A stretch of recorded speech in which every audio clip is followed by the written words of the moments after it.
It's always the way, isn't it? Okay.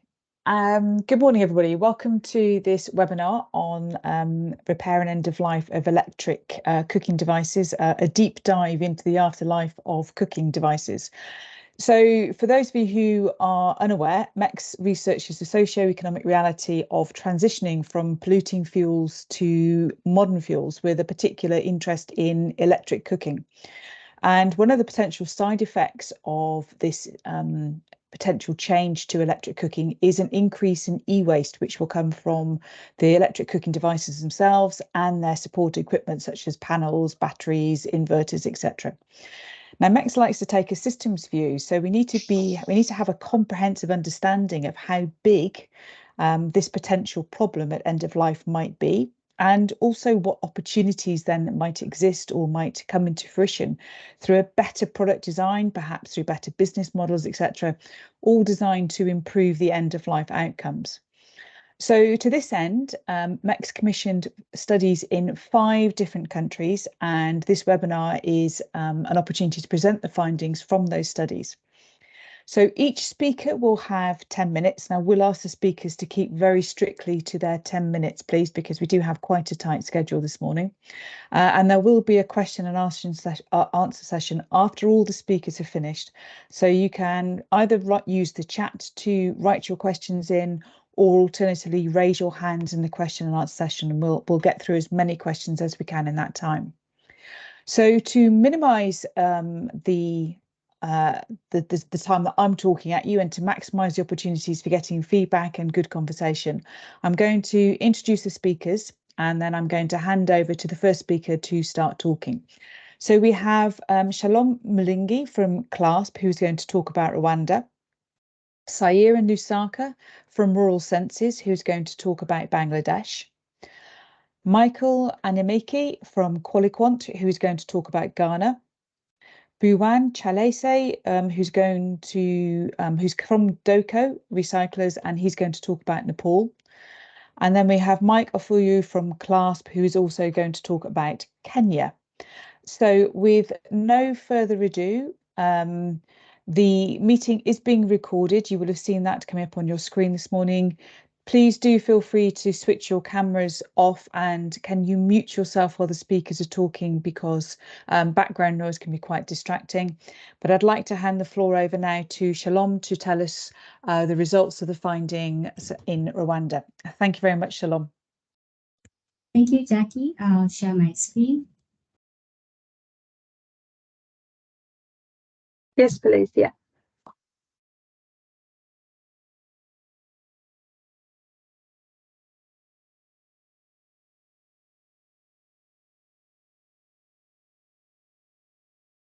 It's taking a bit of time.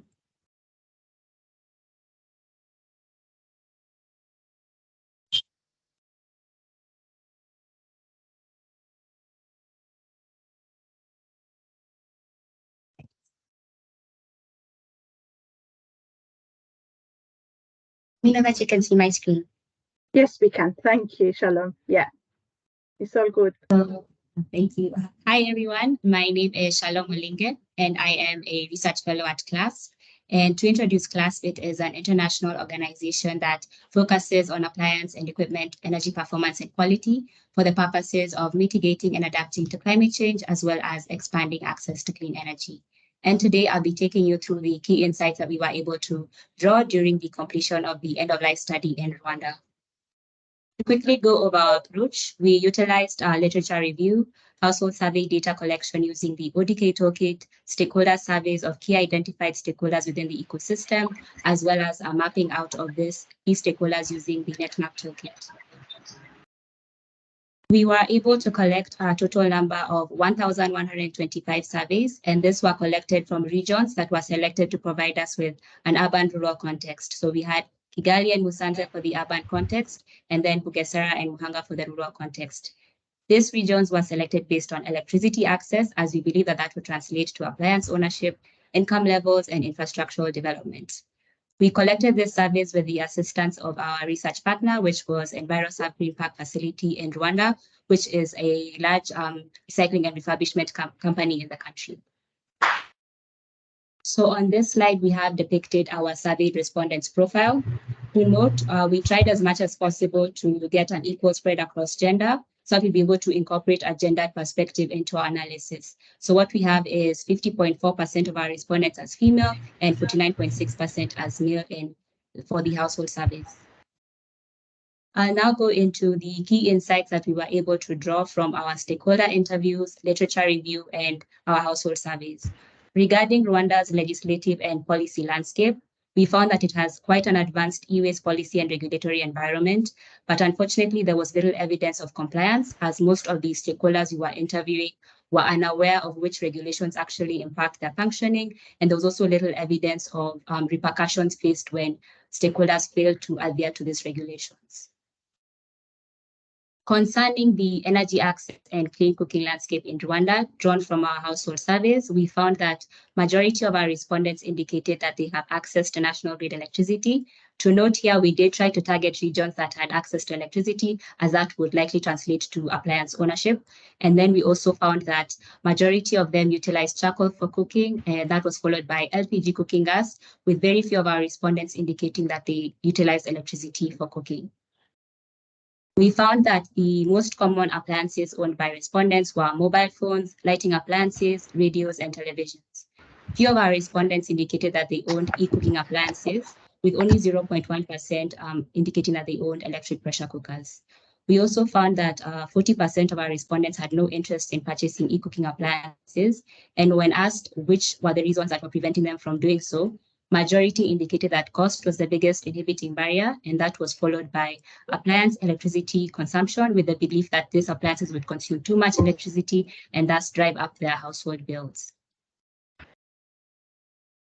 We noted that majority of our respondents mentioned that all their household appliances were functioning properly, but also had a failing or a failed appliance in their household. The most common appliances mentioned were mobile phones, radios, and televisions. When these appliances fail, most of our respondents indicated that they take it for repair, with the preferred repair option being local repair shops. We also noted that regarding waste disposal methods and attitudes in the country, majority of our respondents mentioned that they relied on private waste management companies for the handling and collection of their household waste. This matched the insights that we were able to draw from the literature review, as well as from our research partner, where we found that in Rwanda, the regulatory governing body, which is RURA, provides licenses to these independent private waste management companies for them to handle the collection of household and commercial waste in the country. When asked how they dispose of their televisions and other household appliances once they are no longer functioning, majority of our respondents indicated that they dispose of it with their household garbage. It was interesting to note that most of the respondents believed that this behavior was environmentally friendly, and of those who acknowledged that it was not, majority indicated that they were unwilling to use more sustainable means for disposal.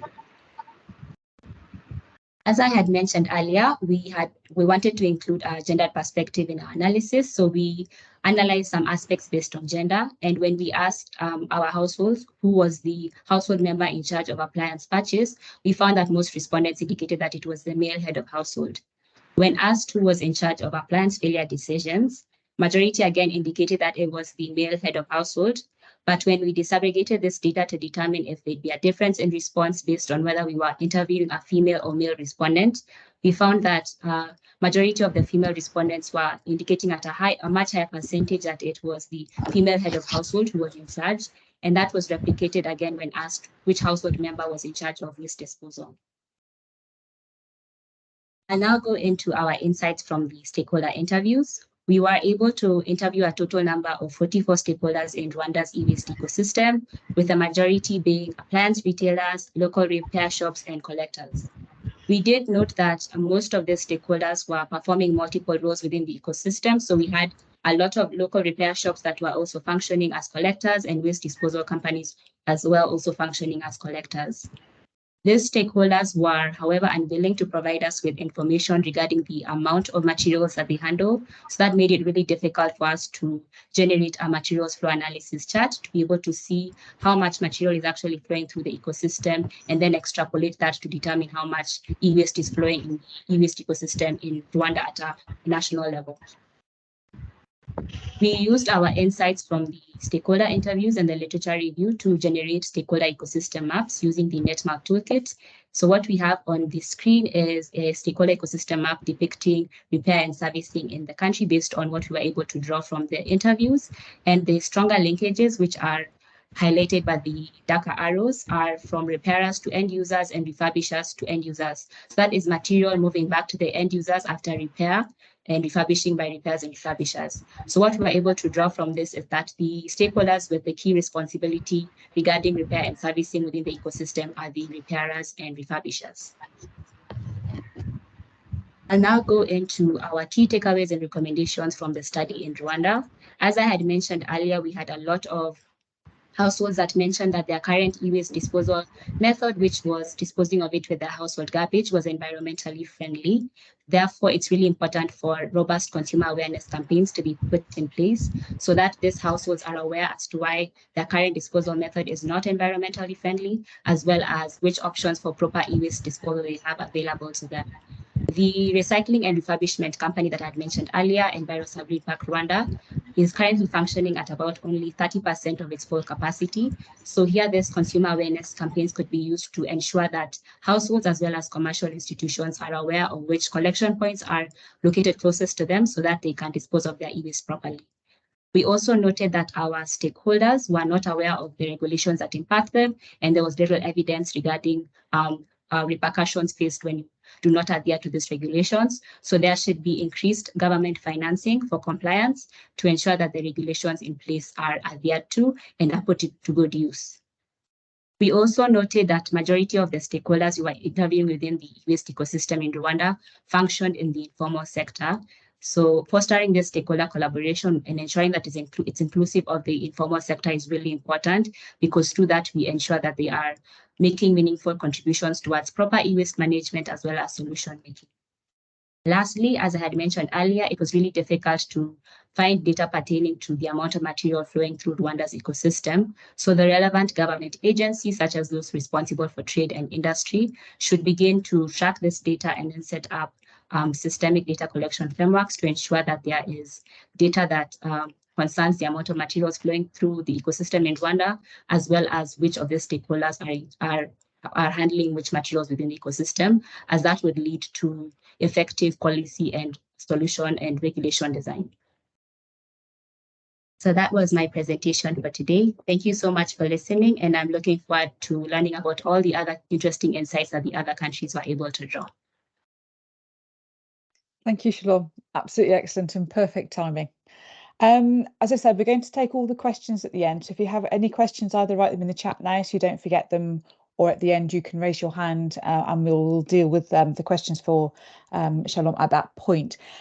So if I can now move on to Sayera, who's going to talk about Bangladesh. Thank you very much, Sayera. Okay, yeah, thank you so much. So hello, I'm going to share my screen. Just a second.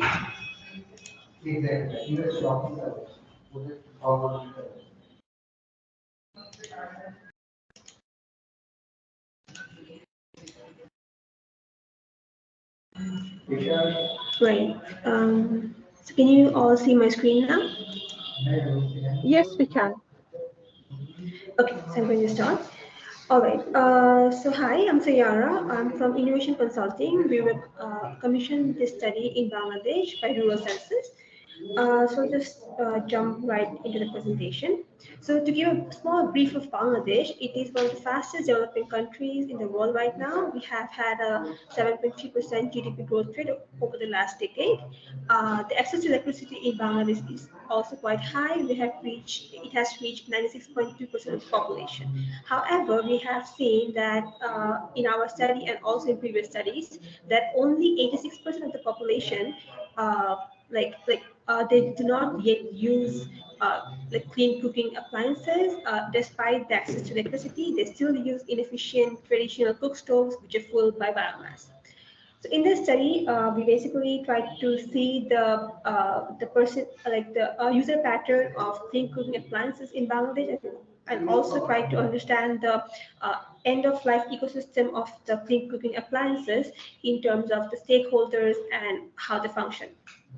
So we drew our sample from 5 prominent districts in Bangladesh. As you can see from the map, they are spread all over the country, and they all have a urban and rural mix. So Dhaka, being the capital, is more urban, followed by Sylhet and Bogura. On the other hand, Chinadaho and Cox's Bazar, these are the more rural areas. So we had our stakeholder interviews with 56 stakeholders, which included retailers, repairers, collectors, and wholesalers in the electric appliance value chain.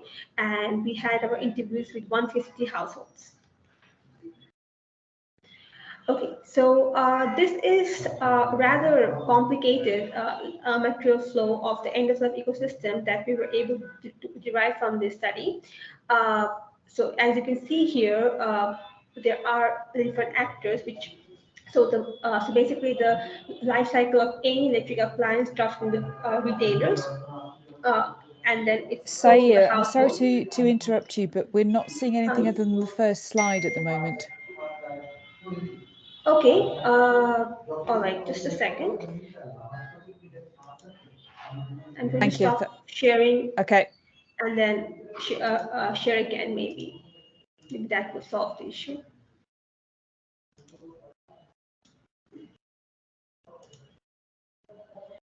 Right, can you see the screen now? Yes, thank you. Okay, yes, thank you for notifying me.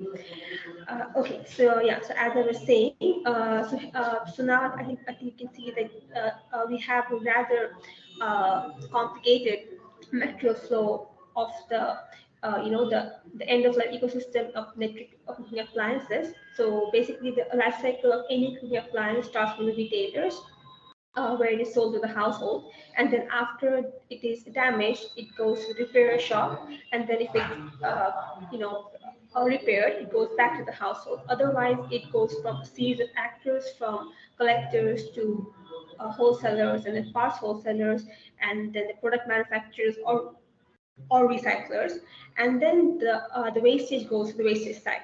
Now, in here you can see this green lines. We basically showed the wastage from each actor that goes to the wastage site. This is the lowest percentage that we have seen. Like all these percentages are less than 10%.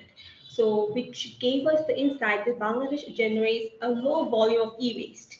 It is actually 1.2 kg per capita, which is quite low compared to the neighboring countries like India or Malaysia, Singapore, etc. However, there is waste generated, but the waste one by the other actors. So that is why that is why the waste management system of Bangladesh, as you can see, has many branches. It connects all the actors, and very less goes actually to waste. So this actually is shown in our insights that the cooking appliance end-of-life ecosystem involves various stakeholders, and since it generates a very low volume of e-waste, so this industry is still very informal and has not reached full maturity.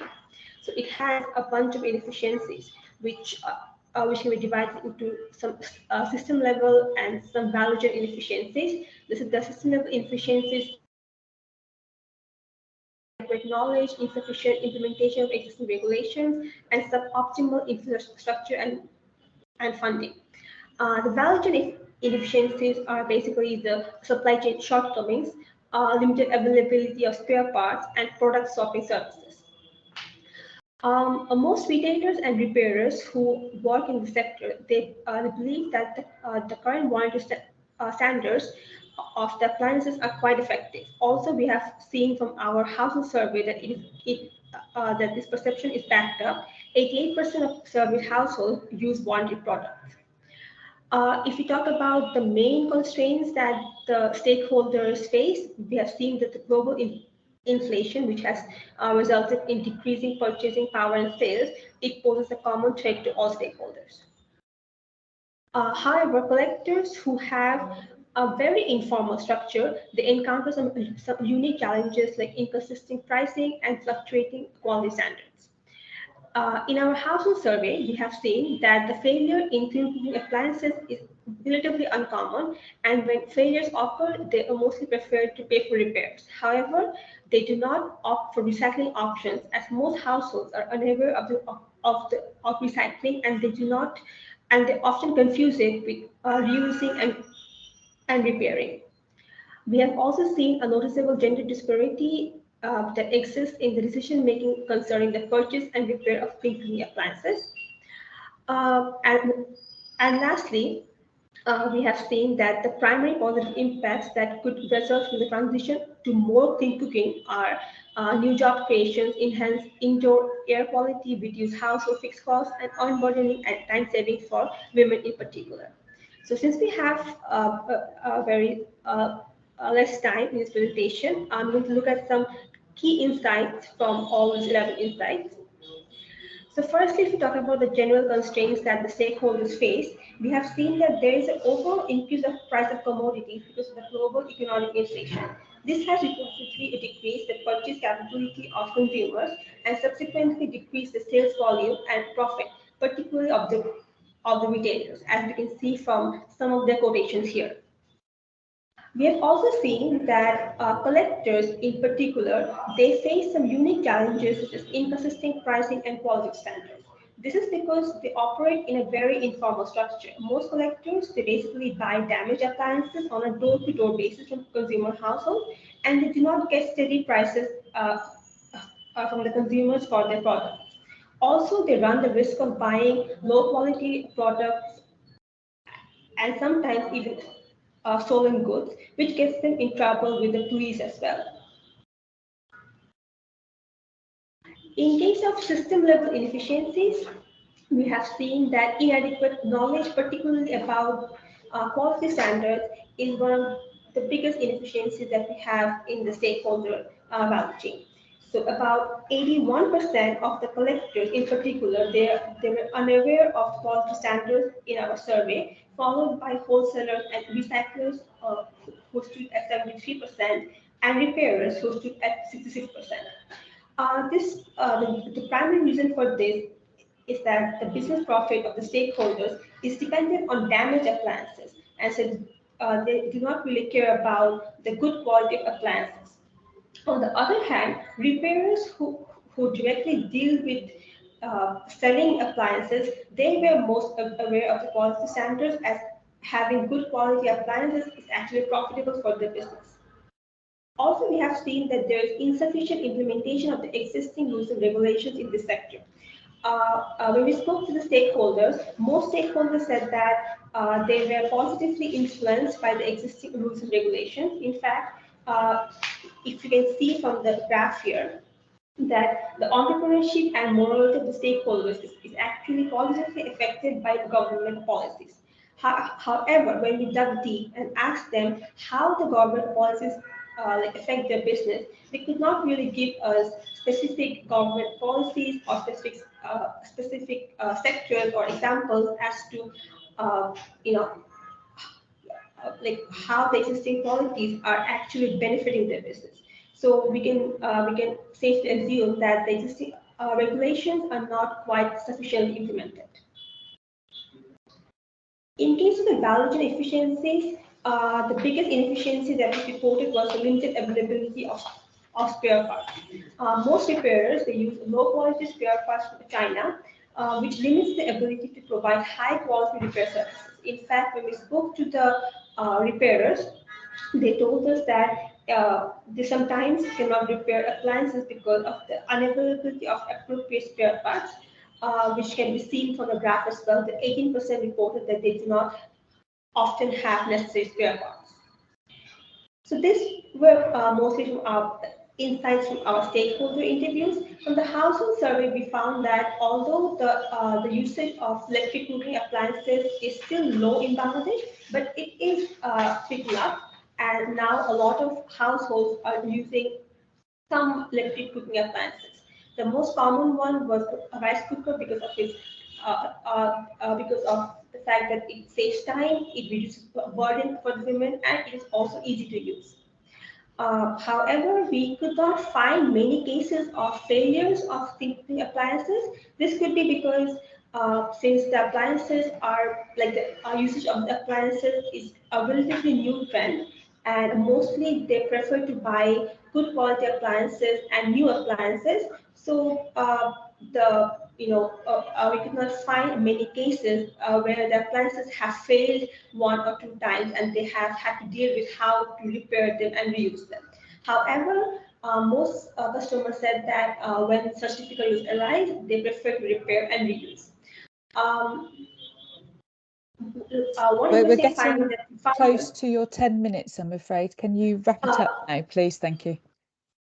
Okay, yeah, I'm just at the end of it. So yeah, Okay, so thank you. what I was saying, yeah, thank you so much. So what I was saying is that they mostly go for repairing options. However, they're not quite familiar with the recycling option, and they often confuse it with repairing and reusing. So when an appliance cannot be repaired, they mostly throw it away, and they do not go for recycling options. We've also seen a noticeable gender disparity in decision making of these appliances. Although most women use thinking appliances, but the men take the decision of actually purchasing and repairing them. Okay, so that's the end of my presentation. Thank you so much, and I'm looking forward to all the questions from you. Thank you. Thank you very much, Sarah. Again, full of very interesting facts there. Okay, so Yeah, hello everyone. morning. Hello everyone. I'm Bon Salise from Doko Recyclers. I'm the research and partnership lead in Doko Recyclers. Hello. Okay, so today we'll be talking about the research, repair and end of life study that was done in Nepal. So basically, to give a small introduction about Nepal, so Nepal produces around 280,000 metric tons of e-waste in 2020, and it's increasing by 7%. And from that point, also the government is trying to switch the cooking style from like traditional biofuel LPG to the e-cooking device, and there are various programs that have been going on to promote the electrical cooking system in Nepal. So that is why the rate of e-waste is increasing more and more over here. So our main objective was to identify what is the rate of, or what is the cooking device in Nepal, along with the what is the end of life management and repairability in Nepal. So let's talk about the policy in Nepal. That there is no e-waste legislation or like policy in Nepal, but there are some individual stakeholders or like intergovernmental things that have been going on just to note that the e-waste is a problem and we need to do something about that one. Beside that, there are no any official document regarding the e-waste. Also, the most of the e-waste that is generated within the urban places of Nepal or like the rural places, some of the rural places of Nepal, that are mostly handled by the informal sectors.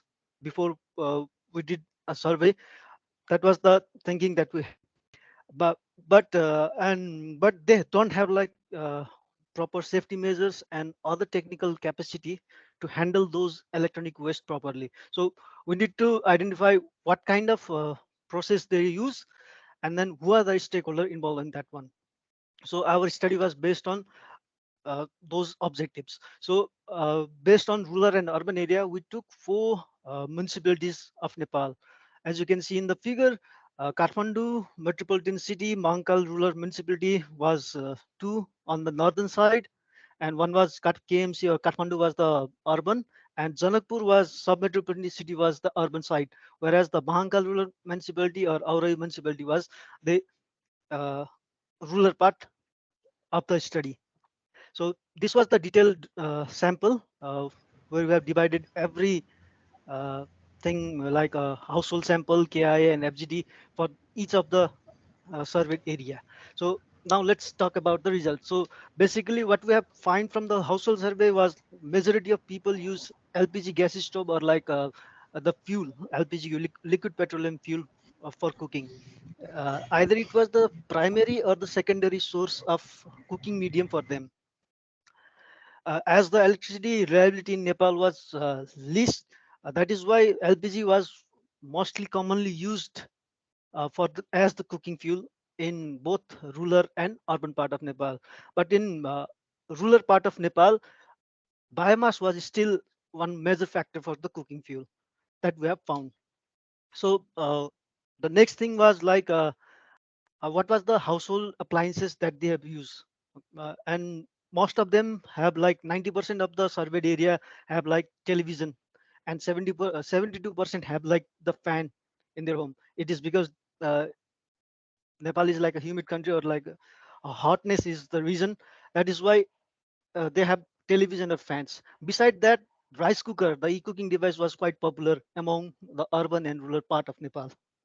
That was interesting to know, and it was interesting to know that uh, Mahankal has 85% of infrared cooking devices, whereas the KMC, the capital city of Nepal, only we found only 65 percent, or like 65% of the surveyed population have only the available like infrared cooking or induction cooking or other means of cooking devices on Nepal. So looking at the perspective of end of life management, uh, in all the surveyed area, scrap collector, as I said earlier, the informal sector was the major person who handles the end of life, or like handles or manage the e-waste that is generated. Beside that, most of the options like repair hand, open burning, and riverside dumping were some of the major issues that was done basically on the rural part of Nepal, and in Janakpur, or like suburban places where the recycling facility is least available. And on the repair behavior side, majority of people, they wanted to repair their devices. As you can see in the figure, about 96% in KMC, and most above like 60% of the population, they were willing to do the repair of their old broken devices. But due to lack of concrete facility, or like the good repair facility, they tend to like buy the new devices instead of repairing, because it could cost them more and more money, and the repair quality is also quite low. That is why they preferred to buy the new equipments. As you can see over here, the only reason they can repair is like if it is cheaper, or like if those devices are under the warranty. That is why, that is the only main two reason for them to repair the old devices. Now let's look at the e-waste, or like a management flow chart. Like how is the e-waste that is generated across all the places I've managed. So this is a simple flow chart showing Janakpur's e-waste management flow, and this is another for Mahankal rural municipalities. This is for Kathmandu metropolitan city, and this is for Aurai. So these are the flow chart that shows how e-waste is moving from one place to another. Uh, Basically, for the four places, it is quite different for each of them. But basically, we have drawn overall management, how it is flown over here. And as you can see over here, the disposal is mainly done by the scrap collectors, or it is handled by the municipal waste collection. Beside that, others are few, but still prevalent in many of the places. So this is one of the places, and where most of the e-waste landed on the municipal side will end up in landfill. Beside that, the scrap collectors, we will later know like how they manage everything. So if we see like overall management process of the e-waste, this is for like informal recycling sector and formal recycling sector that we can find in Nepal. There are only one or two formal recycling sectors, but there are prevalent like informal recycling sector, and this is how they manage the e-waste that is generated in Nepal. So basically, uh, there are 6 steps, and in the collection stage and transportation stage, they basically cherry pick every items. Meaning, if they find the valuable items, then only they will pick that items. If I say like there is a CRT TV that needs to be disposed, they will not take the whole CRT TV. They will only they will dismantle it in front of you, and then only take the copper part that is valuable to them. So that is how they collect and transport the valuable items only. And based on that valuable items they collected, most of them are firstly sorted based on their type, and then they are dismantled and processed. And what are the remainings from those? They are either goes to the some of small portion will go to the repair and use section, and then most of the portion, like the valuable items, they will go for the recycling, and rest, like the plastic that are non-valuable items to them, or like the glasses that cannot be recycled in Nepal, they basically throw it on the riverside, or like they will openly dump it, or like they will send it to the municipal waste, which eventually land up in the landfill site. So that is how uh, the e-waste is managed, that we have found out through the survey. And about the key stakeholders that were involved in the whole process of managing of the e-waste. So this is the some diagram that we can post it. So basically, who are directly handling the e-waste or collecting the e-waste from the household, they are the primary collectors, and then the online collectors, or like the recycling facilities, are the secondary one, and the tertiary one are the governmental, or like the other agencies who can help on the making policies or law, and who can advocate. Those are the external uh, key stakeholders that were identified. So based on that, we can conclude that e-waste in Nepal is quite challenging in this perspective, and then informal sector are handling various type of uh, waste, e-waste, and then with minimal safety and technology, which is why the environment as well as the human health are also affected. And in the repair section of the survey, we like to say that the awareness about the repairing is quite good among the people, but due to the lack of repair and maintenance services, especially in the rural part, people tend to buy new product once the old one is broken down, or like it's easy for them. That is why the people uh, buy new products, and the number of e-waste, or like the amount of e-waste, is increasing. And in the end of life management perspective, so uh, from the surveyed location, we couldn't find any proper facility that can handle the e-waste management. Not even in Kathmandu, there was not like adequate e-waste management facility found beside Doko Recyclers, who are handling quite low amount of e-waste that is generated. And also the challenges in this chain was like lack of infrastructure, as I've said, and lack of policy, and lack of awareness among the people, like how to handle, or like how to manage the e-waste, whom to give the e-waste. So what is e-waste is also one of the problem for them. And then we recommend that policymakers and all the manufacturer and civil society organizations should come and make a concrete plan about the e-waste management in each of the sectors. And then EPR models should be applied, so that the initial first stage for handling the e-waste is done, and then the rest of the infrastructure for properly managing the e-waste could be made. Uh, Beside that, uh, the need of awareness need for community people and to the other sectors is also necessary, as during the surveys and during the key informant interviews and case studies, we found that nobody, like most of the people, didn't know about about the e-waste and how to handle the e-waste. So a strong advocacy plan should be made, so that all the stakeholders should know about what are the perspective that needs to be thought out about the e-waste and its management perspective. And that's it from my side. Thank you for listening. If you have any questions, please let me know. Thank you. Thank you, Buran. Very well done under difficult circumstances. Technology seems to be beating us today. Can I now go back to Michael from Qualiquant to talk to us about Ghana? I'm hoping that you have now sorted out your technology issues, Michael. Okay, all right. Thank you very much, everyone. And once again, apologies on the technical issue. All right, so I'll be discussing on our findings from the end of life study in Ghana. Qualiquant Services was commissioned to conduct this study on behalf of the Loughborough University and MECS study in Ghana.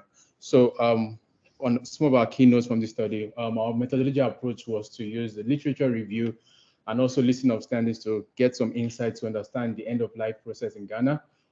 Also, we conducted the household survey, and a sample size of 337 households were sampled using the ODK tool as well.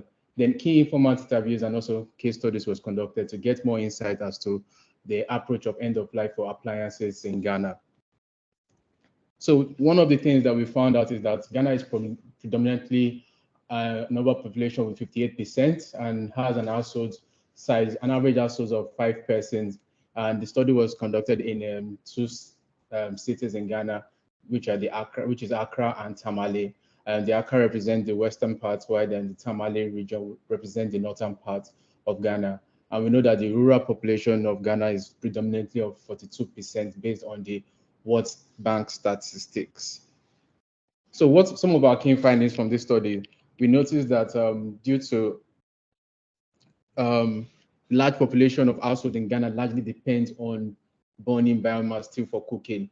And because of that, it has created opportunities for importation of cheap and used electrical devices in Ghana. And most of these importations come from China. China is the leading supplier of these electrical appliances to Ghana, as other countries like India are also part of this, and also Turkey. But mostly China is the predominant import country for domestic appliances in Ghana. And these appliances are gotten either from the on-site market or on the online market, which is the e-commerce market. In terms of capacity building that exists in Ghana, we were able to identify 4 major capacity building that have occurred since 2018 down to 2021. This capacity building has been able to sustain the use of e-waste materials in Ghana and overall. And also, in terms of e-waste collected in Ghana, we found out that 97% of the e-waste are being collected through the informal sector. And in 2019, it was noted that about 52,000 tons of e-waste was generated in Ghana. And that shows how much was accumulated by the informal sectors. This informal sector are normally the scrap dealers, the scavengers who go door to door to collect e-waste from households or from dump sites to gather them. And these e-waste are normally recycled in the Agbogbonise scrapyard, which is one of the biggest scrapyard in Ghana. Although demolished, but still there are scrap dealers who are currently on site and taking various scraps from people who come to sell and come to burn these substances. The electronic appliances are typically handled using crude techniques, including manual disassembly and open burning. So some major barriers to the end-of-life ecosystem that we noticed was that high cost remains one of the most significant barriers to improving e-waste management in Ghana, due to the cost of opening facilities to ensure that proper waste burning is adhered to. It shows that the informal sector who have no proper opportunity tends to go into this market more compared to those who have the proper management process. So high cost is a major factor, and as such cannot make a lot of people venture into the end-of-life ecosystem. We also noticed that data gaps on the quantity, location, and material makeup of e-waste creates a challenge for downstream recycling partners. And also, in terms of regulation and enforcement, regulatory advancement across is slow and enforcement is poor. This has caused a major barrier for the enforcement of the end-of-life ecosystem in terms of individuals trying to use the proper channel of disposing and dismantling of these broken or failed appliances. The general flow for the e-waste is shown in this diagram. We can see that how e-waste is flown from the assemblers to the brand new retailer to the secondary retailer to the consumers. This shows the general flow of quantities to each of the various stakeholders. However, it is to note that the major flows of e-waste goes to the informal collectors, which is about 59%, while the formal collectors just take about 3% of this e-waste flow. And this informal collectors has to do with the scrap dealers and the scavengers, which we've discussed earlier in our report. Then the repair and recycling sector present challenges for its stakeholders. So for the repairers, the major challenges are lack of capitals for repair business expansion. Some customers find it very difficult to repair their items because it's they can't afford the cost of repair. Then also there's high cost of electronic parts. So these are some of the challenges that stakeholders like a repairer faces in terms of repairing some of these broken items. And in terms of the recycler, there are little support from the government in terms of recycling, and which I earlier discussed about the high cost in recycling business. So there's little support from the government. So it makes them, the informal sector, have much more opportunity in handling the recycling of e-waste materials. Also, there's low enforcement policies, and these are being in the informal way to handle e-waste, give them the greater opportunity compared to the formal sector. Then we looked at our findings from the survey shows that when an appliance breaks down, repair is the preferred course of action. For an end-of-life stage of a product, most consumers of this electrical appliance would rather prefer to repair a broken appliance. And 9 out of every 10 households have experienced breakdown of failed appliances, and 3% of them prefer to repair these damaged electronic appliances. Other than repair, most of them tend to discard it, and some keep it in their house while the others give it away. So the approach to a failed appliances is mostly to repair them. So in terms of choice of repair, the word of mouth is the most preferred mechanism in direction of how to repair these failed electrical appliances, as most consumers prefer referral to an electrical repairer to help them sort out any failed appliances. So when we're talking about a failed appliances, we notice that the word of mouth approach is what is best used to help in repair as they communicate with one another in order to know where is the best place to actually repair a failed appliance. All right, so the summary of our findings from the Ghana end-of-life ecosystem show that there's significant factors of appliance of end of life. What are these significant factors? One, the quality of the appliance and also the availability of repairs. These are the factors that determines the end of life of an electrical appliances. In terms of the quality, if a device is well produced and packaged properly, it helps the longevity of these appliances. And also repair, once there are available repairers or well-qualified repairers, it gives the opportunity for an appliance to have much longevity compared to other appliances. Frequency of electrical failure. 3 major factors that we noticed were the electrical power supply, mishandling, and also repair as well. So these 3 things are most of the frequent electrical appliance failure. They help in this method.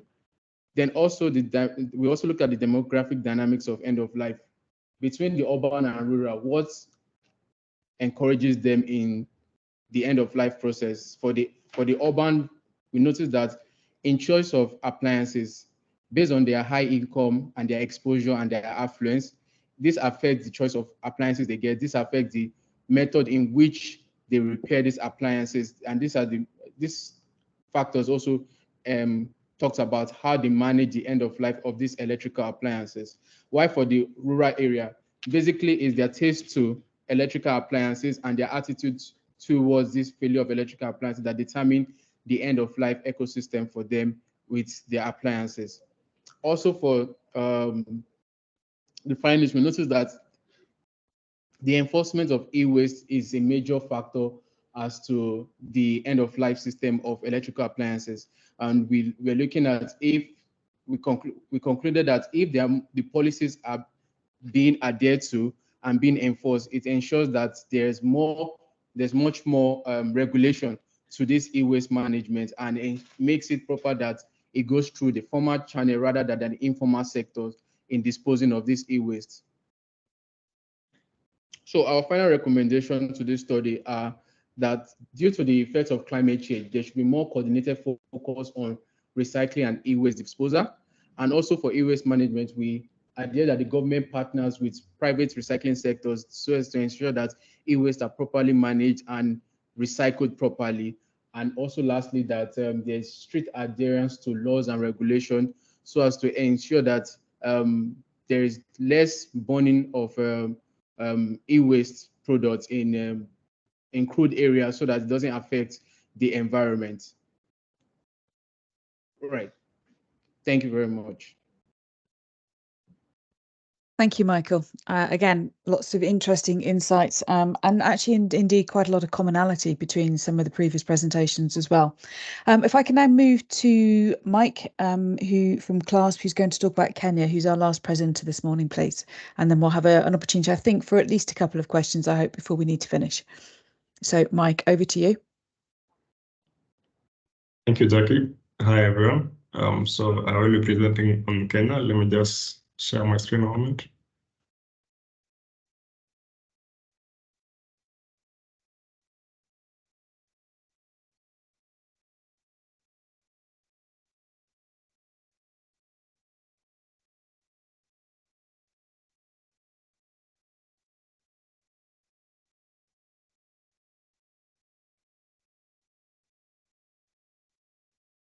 Yeah, so again, my name is Mike Ofuya, and I'm a coordinator with CLASP Qualiquant of the Nairobi office, and I will be presenting on Kenya.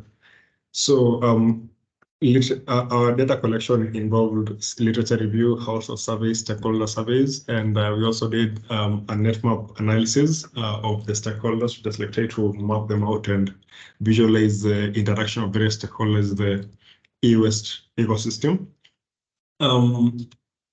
We did a selection of the regions for the data collection. This was in partnership with EWIC, who is a local and non-profit organization that works in the informal sector to provide sustainable e-waste management solutions.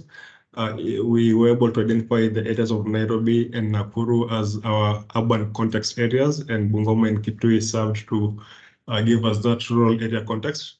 In total, we were able to collect a total of 933 respondents. These areas varied in terms of electricity access, income levels, appliance ownership, and infrastructural development. A brief overview on the respondent profile of the respondents we were able to speak to during the household surveys. We had 58% of the respondents being male and 41.4% being female. Average age was 36, and the average household size for this respondents was about 4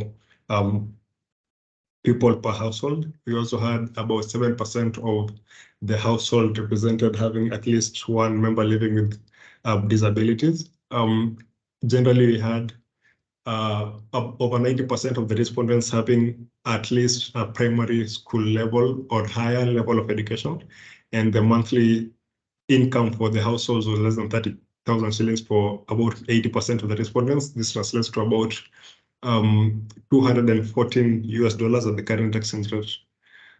So what we learned from these surveys that we were able to conduct on the energy access, about 70% of the respondents had access to the national grid, and another 34.2% had access to solar home systems, or basically using solar as the primary energy source for their houses. A note here would be that some of the respondents had both grid access as well as a solar home system as a backup for their households. On the cooking fuel, we had LPG or cooking gas being the most widely used form of cooking fuel, at about 50% of the respondents using this as their cooking fuel. The second and third options were either firewood or charcoal. A note here also would be that less than 1% of our respondents cooked using electricity. We had, I think, only about 4.4% of the respondents owning or using electric pressure cookers in their cooking. The most commonly owned appliances among our respondents were mobile phones, radios, lighting appliances such as torches and TVs. Again, we only have 4.4% of the respondents using electric pressure cookers as some sort of eCooking device. And majority of these respondents, these were at about 67%, were interested in purchasing eCooking appliances. However, they did cite cost as being the greatest barrier to them purchasing this equipment. We had about 65% of the respondents citing cost as the reason why they did not own an eCooking appliance.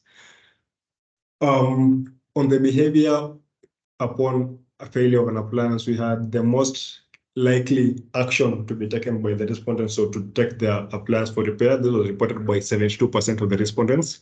Other option, the most other common uses was to store the appliance in the household just as part of the junk and never really use it again.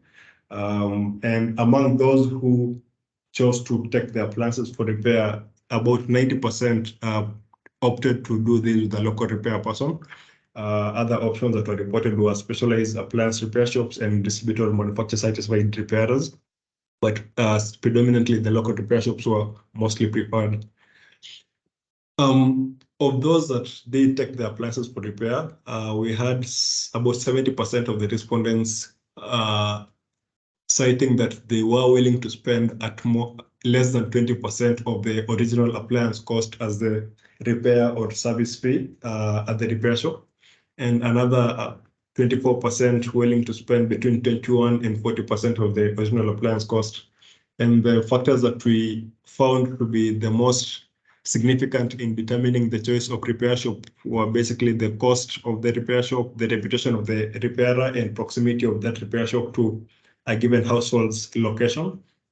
So those are the kind of factors that determined what repair shop a given household would use to repair their appliances. On waste disposal, predominantly, again, we found that burning is how most households disposed of their waste.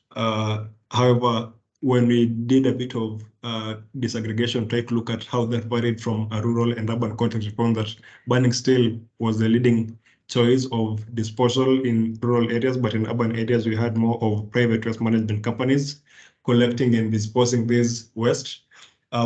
We also did try to figure out how people who had previously disposed of TVs disposed their TVs, and we found that a lot of them had disposed these with general household garbage. These are about 40% of the respondents. Other options were to either hand these over to collectors and local repair shops for parts, or to just give these away or donate to other friends or relatives who will then go ahead to use it in whatever other means. A lot of the respondents believe that the current waste disposal practices were not environmentally friendly. We did ask them whether they were willing to transition to more environmentally friendly methods for disposal, and 83.7% of them were willing. And some of the factors that we noticed would be able to incentivize and maybe motivate them to do that more would be one, the awareness of waste disposal methods. We also had some of them citing environmental concerns. That is to mean that they were, the fact that they would be polluting the environment less would be more of a motivator for them. And a number of them also cited financial incentives. This basically, whatever eWaste or dead appliances that they have in exchange for a certain amount of money that they deem fair will also be a factor that motivate them to do more responsible eWaste disposal. Kenya as a country has a number of standards and policies that regard to eWaste. Kenya is a party to several multilateral environmental agreements and has a solid waste management strategy that guides the country's sustainable waste management. The National Environmental Management Authority drafted eWaste guidelines and regulations back in 2013 in a bill to better manage and regulate the eWaste sector. However, these guidelines have still been under parliamentary approval and yet to be approved and enforced up to date. We are not exactly clear on how long they may still be there, but currently they are. Also, the Energy and Petroleum Regulatory Authority initiated the Standards and Labeling Program for equipment and appliances for the Kenyan market. These standards are mandatory and cover lighting products, refrigerators, air conditioners, I believe, and motors, and have been enforced so far. Our stakeholder surveys also did give us a number of insights. We were able to speak to a total of 73 stakeholders across different categories, including repairers, appliance retailers, material recovery agents, e-waste collection and disposal, and the likes. This slide basically gives an overview of the number of stakeholders that are able to speak under each category. Out of this, we were able to do a net mapping activity to kind of try to map out and visualize how the various stakeholders interact with the ecosystem. In this case, we are seeing a net map of the repair and servicing linkage for the support of proper e-waste disposal in Kenya. From this map, we basically have three kinds of linkages, where we have the strong continuous line that indicates a strong link, and then the lighter continuous line gives a normal or default link, and the dotted arrow then gives a weak link. And also the size of each of these stakeholders typically corresponds to their level of influence with regards to this particular aspect. As you can see here, a lot of the repair and servicing is done by repairers in the ecosystem. We have a lot of material flowing from mostly the end users and government agencies, who we identified as some of the most prevalent users of electronic appliances. And whenever these appliances failed or had any faults, primarily the repairers were the default option of servicing that particular appliance. We have a bit of weak linkages between the retailers and importers and repairers as well, simply because we noticed that, again, in the stakeholder interviews, we noticed that a lot of the manufacturers and importers don't seem to offer a lot of repair and servicing support for the appliances that they get with the market, hence the weak linkages we have there. Also, a point to note here is we did attempt to compute the materials flow analysis, but a lot of the stakeholders we spoke to either were not willing to provide the quantitative information in regards to the amounts of waste they handled, or just did not have that information available. So we were not really able to put together materials flow analysis to quantify the amount of waste flowing through the country. So what did we learn from all these? Key takeaways and recommendations for us were that strengthening the e-waste handling infrastructure will enable us to be able to offer better regulatory and physical facilities to be able to handle and manage e-waste in the country, thereby improving accessibility for those end users of these appliances as well as stakeholders in the ecosystem. Fostering stakeholder collaboration and linkages to help mitigate some of the deficiencies in the current enforcement and compliance frameworks will be an important factor to consider. Again, a strong factor that came out during the household interviews was the lack of awareness, and even within the stakeholders, of the information basically around e-waste management and infrastructure and everything that is related to that. So conducting awareness campaigns to sensitize end users and stakeholders about proper e-waste disposal, their roles in the process, and available solutions would be a great way to fill that gap. Finally, government agencies need to be able to track and avail data of appliances imported in the country and sold, in able to better keep track and monitor the levels of e-waste and be able to possibly implement strategic mitigation solutions to deal with some of the issues that we are facing in the country. Yeah, that's it for Kenya. Thank you, and look forward to any questions that we may have. Thank you very much, Mike. That's an excellent presentation to finish on there. So we do have a few minutes. So does anybody have any questions that they would like to ask any of the speakers? There's nothing in the chat at the moment as far as I can see. So if you would like to raise your hand if you have a question for any of the speakers, please.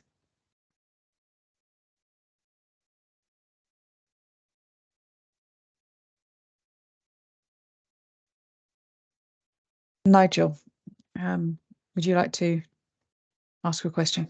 Thanks, Jackie. Question for Michael in particular, although I noticed on many of the presentations talked about the need for greater enforcement. So, but I unfortunately, Michael, I noted that you particularly mentioned that. So my question is, you know, governments are subject to requests from all sorts of different areas. So in order to get greater enforcement, I'm assuming you need the government to take more action. So how do we get e-waste sort of moving up the list of government priorities to become sort of top of their agenda? Any insights into that, please?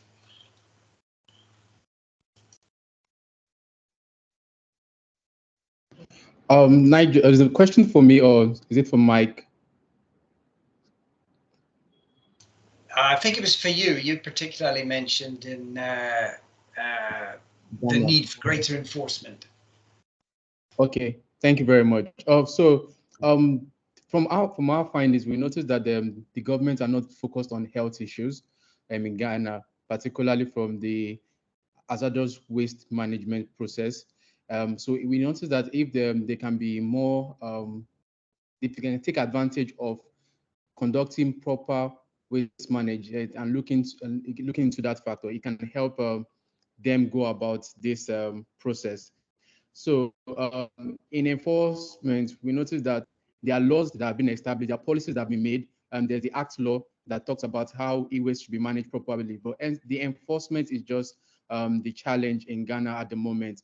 So one of the things the stakeholders mentioned to us during our interview was that for example, if the domestic collectors can be in charge of most of this e-waste collection, it will ensure that if e-waste are properly managed and there will be less hazardous waste. So I think for the government in Ghana, one of the major things is just to put proper enforcement by mobilizing more private sectors to collect this e-waste, and it will make it very easy for the e-waste to be managed in Ghana.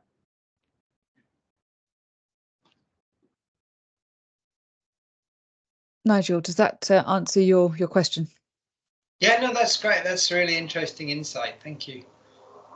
Does anybody else have a very quick question? We have about a minute left, and I want to open the opportunities for anybody from the floor. Pankaj, you have your hand up. Yeah, I have gone through, listen all the 5 countries presentations. I have just one common question to other country as well. What is the scenario of an impact of having e-waste legislation in place and not having e-waste legislation at place? First question about that. And secondly, in all these countries like Rwanda, Bangladesh, and other Ghana and Kenya, how these formal sectors are being incentivized, or what are the mechanisms that makes them a sustainable business? Like we are struggling in our context in Nepal. Just being a formal doesn't make making us a sustainable factor over here. So I would like to listen. Anyone can give any contribution on that. Okay, so I'm going to ask the speakers to respond quite quickly to that because we are running out of time. So Michael, you've raised your hand twice there. Would you like to respond to Pankaj, please?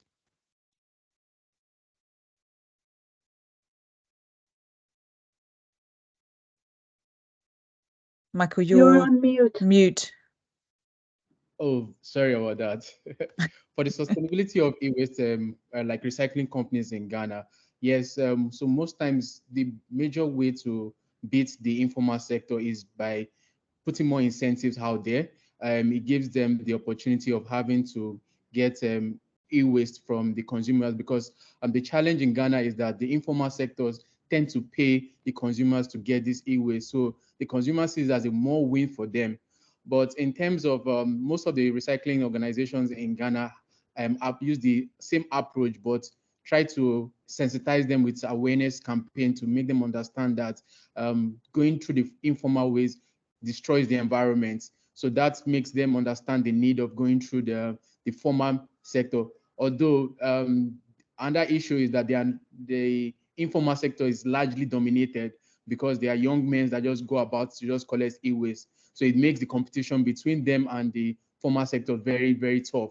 But I think it's just to create more awareness and to just find more ways to sensitize through incentives to the households. It makes them very easy.